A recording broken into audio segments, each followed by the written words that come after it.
I'm Peter Roper. This is Potluck Politics, the climate emergency with Dr. Roger Kuhns.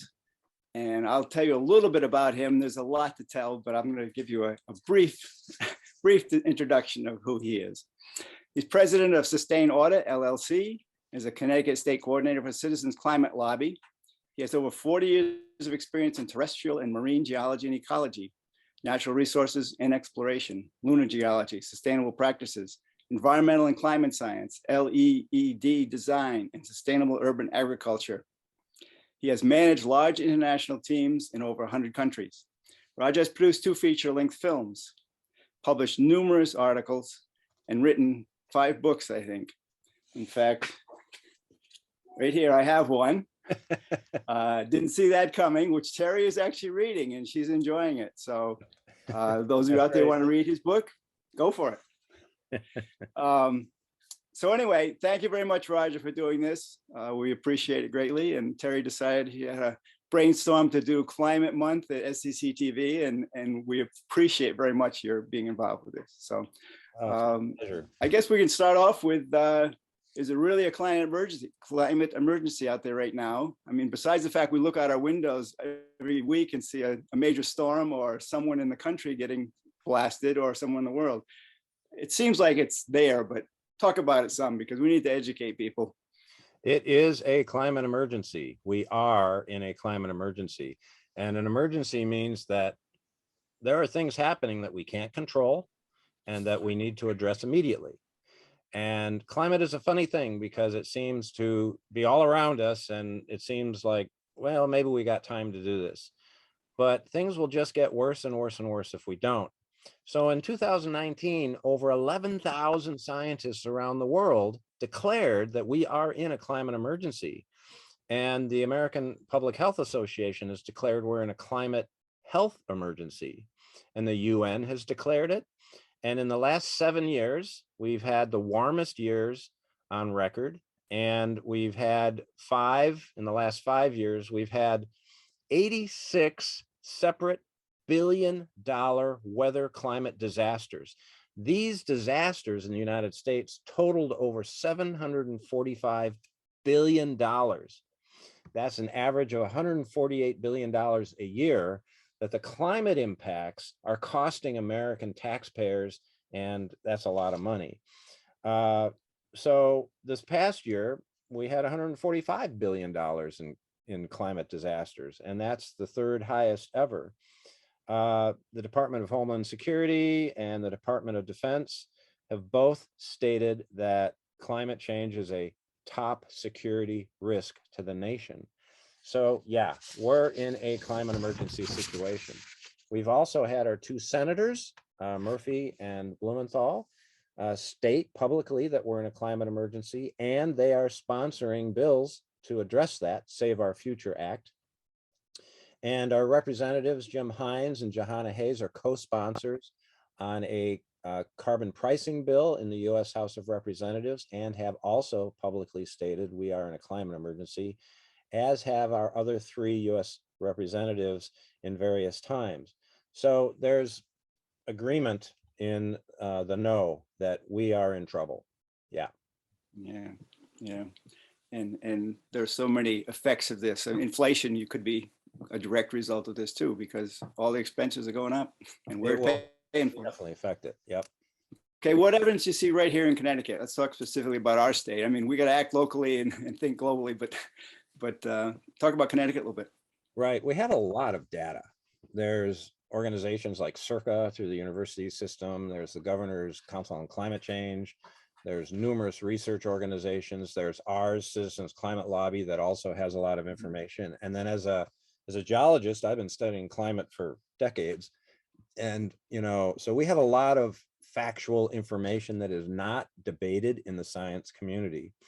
And in Connecticut, we've seen heat waves. And in 2019, this sent 410 people to the emergency room. We have seen since about 1880, 9 inches of sea level rise on our coast. That's 9 inches in 130 years or so.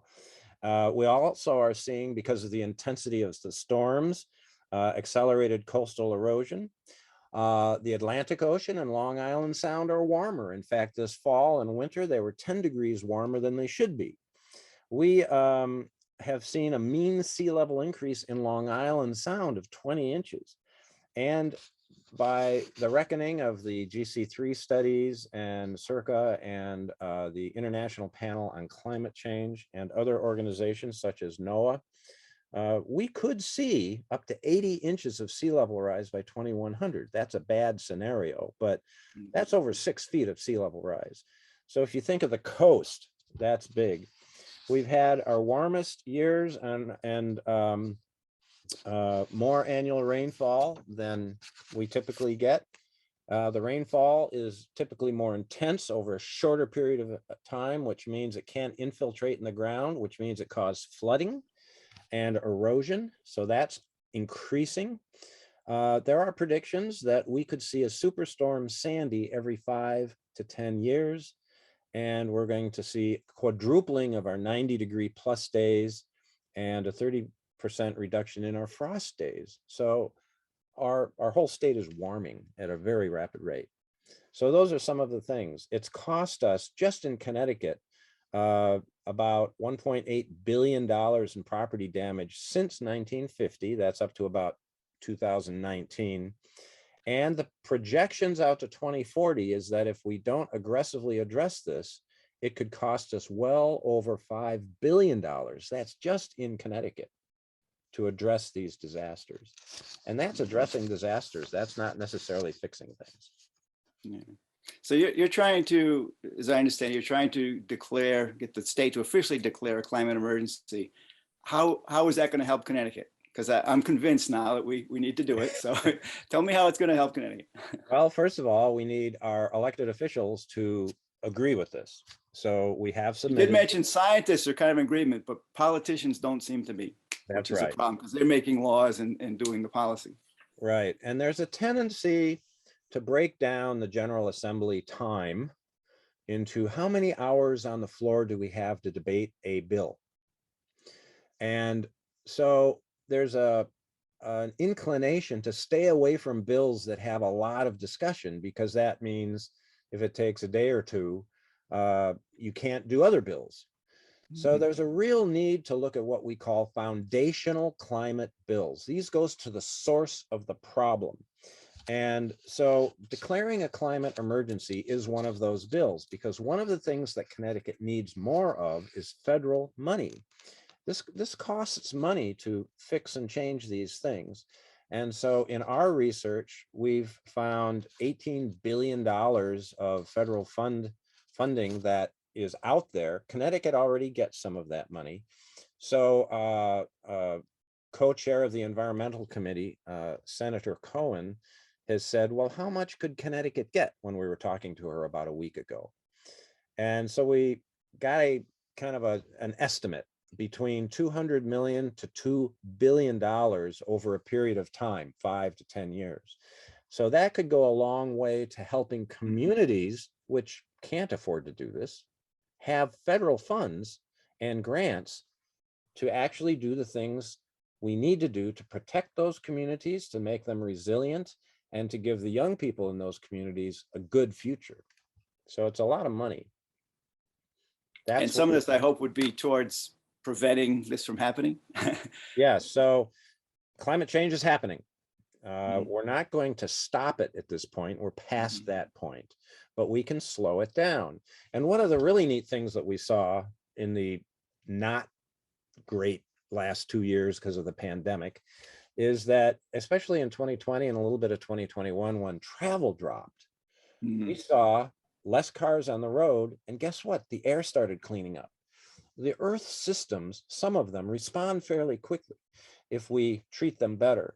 So that was just a sampling of, if we get the right bills through, we could actually slow this thing down and stay under some target temperatures that COP26 not very well addressed about a month ago. So we really need to, or more than that, we really need to address these issues with foundational legislation that goes to the source of the problem. That is, we're burning fossil fuels, and that's releasing more carbon into the atmosphere than the ecosystems can handle. So the planet warms. If we pass what I call topical or high level, kind of on the top bills, things that might address one pipeline or one power plant or one building, one issue, those will not make a huge impact. Those are the easier bills to pass. That's why we need to make sure that our elected officials are well informed of what's at risk here. Mm-hmm.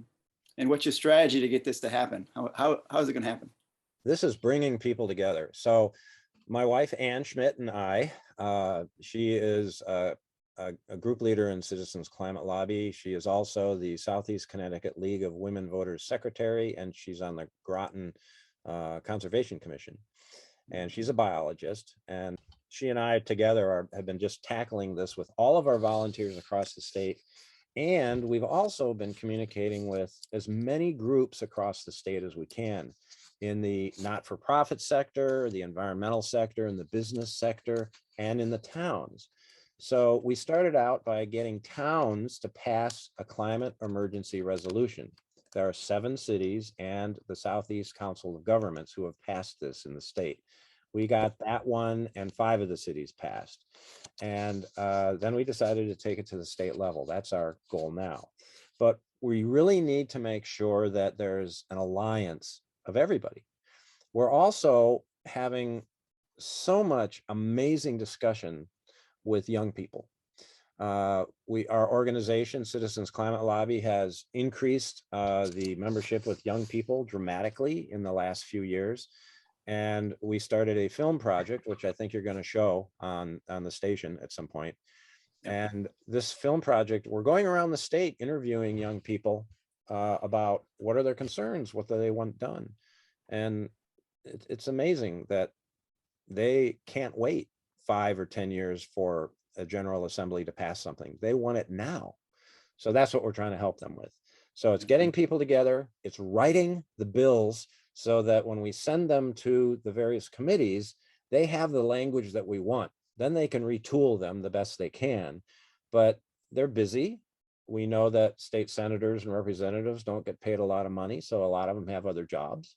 So if we can help by bringing in the data, bringing in the facts, bringing in the support, and helping them by writing bills so that, we're doing a lot of the work that gets them focused on getting it through committee and getting it to the floor of the General Assembly for a vote. That's our strategy. So everybody should be talking to their reps. Yes, everybody. The thing is, we elect these folks. They're good folks. We've been meeting dozens of them, and some don't believe that this is something that we should be spending our time and money on. And if they're listening, your children and your grandchildren and your great-grandchildren, when they're your age, will say, why didn't grandma or grandpa or great-grandma or grandpa do this way back in the 2020s? Because this is the time to do this before this gets really out of hand. And we are at a point where nature is taking over to balance the amount of carbon dioxide in the air. And this has happened in the geologic past before. And we are nowhere near as warm as the planet has been. And we do not want to get there because there's serious consequences, especially for things like our food supply, where we can live, how healthy we might be, how we're subjected to dangerous natural disasters. There's a whole lot of, it impacts every aspect of our society. And it's something that we have to address with meaningful climate actions, foundational bills that go right to the source and say, okay, we're burning too much fossil fuel. So how do we stop doing that? And that's what we're trying to do. And what kind of goals do you have for emissions reductions to Well, the follow up on state, this, I guess, once we decide it's an emergency? yeah, well, the state, thanks to the Global Warming Solutions Act way back in 2008, it set out some guidelines for emissions reductions, which are still good.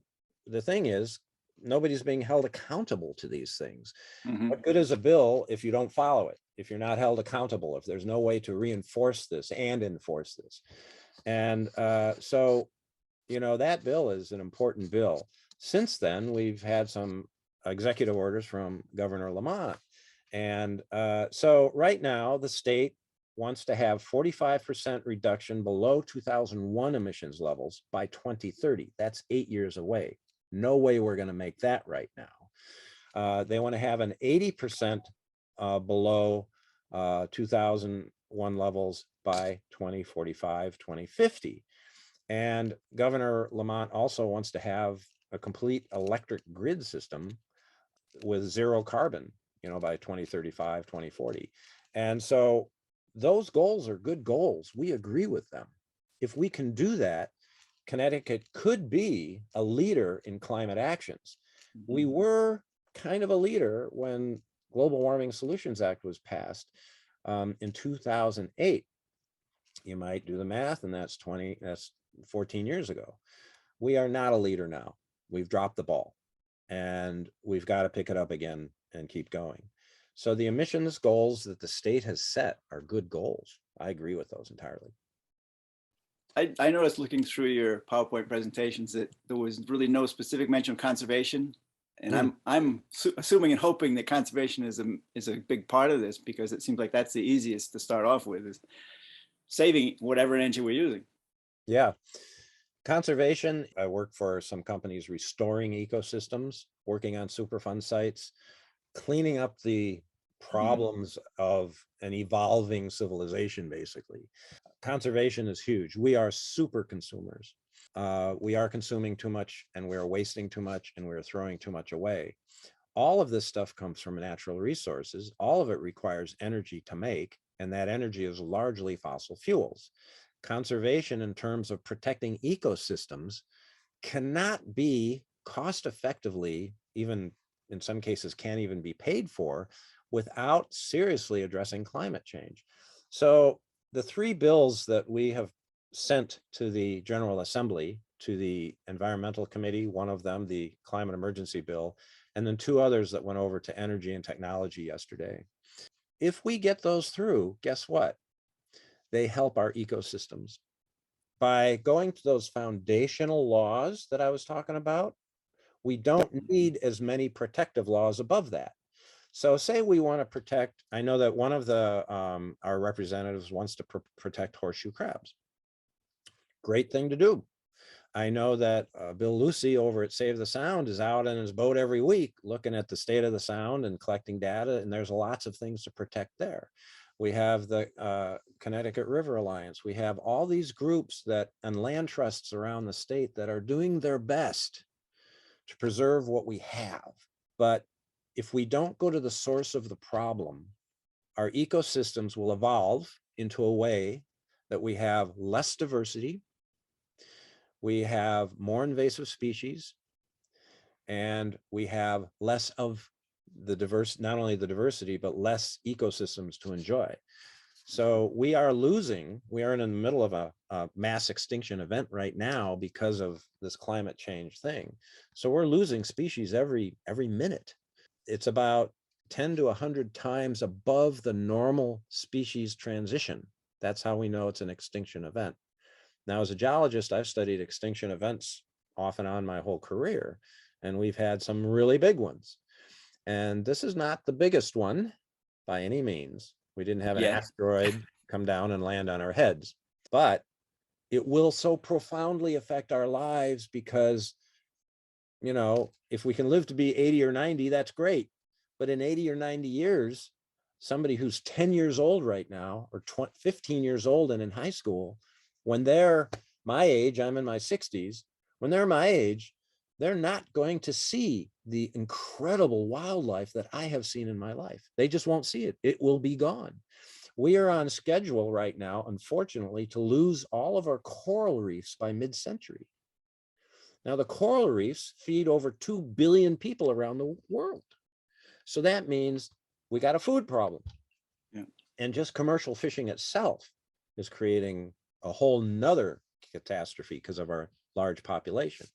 And so we have these cascading related impacts. And so by passing a climate emergency, we can fund things we need to do now by putting a moratorium on new fossil fuel infrastructure. That means no more gas pipelines, no gas lines to buildings and businesses and homes, no gas stoves. We want to stop putting heating oil furnaces into homes. That's another fossil fuel. We have to go all electric. Now, there's a lot of businesses that rely on propane and natural gas delivery and home heating oil delivery. And they're going to say, well, no, I'm not going to be for this because that's my business. That's how I make my money. And I want to put my kids through school and I want to have them have food on their table. Well, yes, but if we don't fix this now and help them transit into new businesses over the next 10 or 15 years, we're really stuck. So it's pretty serious. I want to put in a plug because SEC TV is going to be showing Chasing Coral, which I think you recommended to us. It's on Netflix, but it's also going to be on SEC TV Wednesday nights at 9 o'clock. So I recommended it. It's beautiful and it's disturbing and it's inspiring and people need to see what's at stake here. Yes. And that was from quite a few years ago. So we're beyond that now. Yeah. One thing I'd like to talk about a little bit is the carbon tax you talked about in the presentation. And explain that because I think there's some interest in that and I think it's a little bit confusing to people. So take it away. So the carbon tax is a fundamental thing to put a price on the embodied carbon dioxide that's in coal, oil, or natural gas. This is a fundamental piece of legislation. This is what we have in the US House of Representatives right now in committee. What this does is it says, okay, what's the problem? Fossil fuels. They've given us a great lifestyle, but it's time for a change. 2, how do we actually tax this emissions that's not being taxed right now? It's free pollution. So we put a $15 a ton on the emitted carbon dioxide in the first year, and it goes up $10 every year after that. That is at the mine for coal and tar sands, and at the well for oil and natural gas, and at the port of first entry for any imported coal, oil, or natural gas. So where does this money go? Well, it goes into the Department of Treasury's carbon dividend fund. This is a cashback program. So every month you will get a check from the Carbon Dividend Trust Fund from this tax. And so why do you get that? Well, when you try to make a transition from one fuel type like fossil fuels, a carbon economy, to a clean energy economy, the people that don't want to make the change will raise your rates. And we don't want the underserved communities, the lower wage earners, the middle wage earners to suffer because of this transition. It's not their fault. And so you get a check every month. You open up your power bill and you go, oh my God, it's gone up $10. And there's a check from the Carbon Dividend Trust Fund, the cashback program, for 15 or 20 bucks. So middle and lower wage earners will actually make a little bit of money on this, but it'll cover that transition so that we have environmental justice in this transition. This bill would also create 10 million new jobs over 10 years. It would save over hundreds of thousands of lives a year because we'd have cleaner air. And so we have real world benefits from this bill. And I might add, in my book, The Energy Maze, A Transition to a Sustainable Future, I wrote 8 bills. And one of the things we saw was that if we get this carbon tax passed, we're in good shape because we can do this in an economically positive way, job training, keep people employed, and make the economics of it as smooth as possible. So that's a carbon fee and dividend, or a carbon tax. Okay. And there's a video that you can look at online that I sent to you guys, so maybe you can play that too. Okay. So how do you think your goals are going to work out over time? And we actually have 5 minutes left, so we're getting close here. Very good, very good. Well, it all depends on the people of Connecticut and on a larger scale, the people of the country.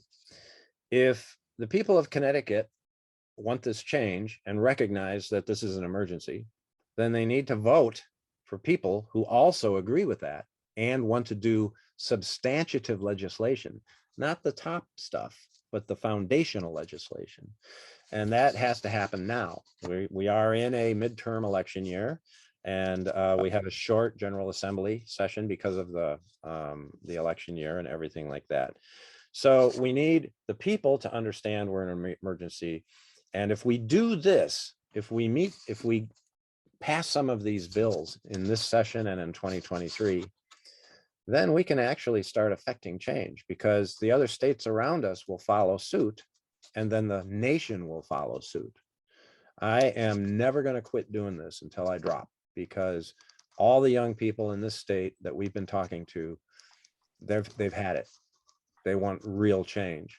And it's my responsibility, I believe, to help them with all the tools at my disposal in any way I can. So that's how we're going to achieve this, working with other groups, working with towns, working with businesses, and working with young people. And that video you mentioned of the young people that you've dealt with is going to be on SEC TV during this month. Great. We're getting close here. I think there's some events coming up where people could plug in. I think you have a meeting, don't you, every month? Yep, every second Saturday at 1 o'clock at the Diddy Bag in Mystic. That's Jason. At the 12th, is that February 12th? Is that when that's coming up? Yeah, is that the Saturday? That's Saturday, I think, isn't it? Saturday. Yeah. And so, yeah, we have one this weekend. And then if you go on the Diddy Bag website, you'll see another event Saturday night too, with Citizens Climate Lobby, just talking to an author who's looked at how people are coping with this stuff. Okay. And anything to end here that you want to encourage people to do? Well, yes. Need people to be active, so get them active. Get involved. Join a group that you like, that makes sense with what you're doing, that can use the skills that you have. Communicate with other groups. I belong to 5 or 6 groups in the state because it helps me keep in the network and hear what other people are doing and build alliances to help get this done. Get involved, vote, research. If you need help, you can go to citizensclimatelobby.org, the website, or call me, Roger James Kuhns at gmail.com, and get involved with this group. We have lots of young people in our group. There's lots of young people in Sunrise, Connecticut, and Save the Sound. And these are all really important groups because we're all headed towards the same kind of legislation. And so there's a lot of people there that want to do this. So get involved and vote. Make sure you vote and take 20 people to the polls with you, so we get everybody out to vote. Let people vote right there, in my opinion. There it is. And vote for people that understand climate change. Thank you very much, Dr. Roger Kuhns. I appreciate it very much. You've enlightened us on climate emergency. I appreciate it. Thank you to our viewers. We appreciate you tuning in and talk it up for the month. And this is Peter Roper urging everyone to do what you can and be well. Thank you very much.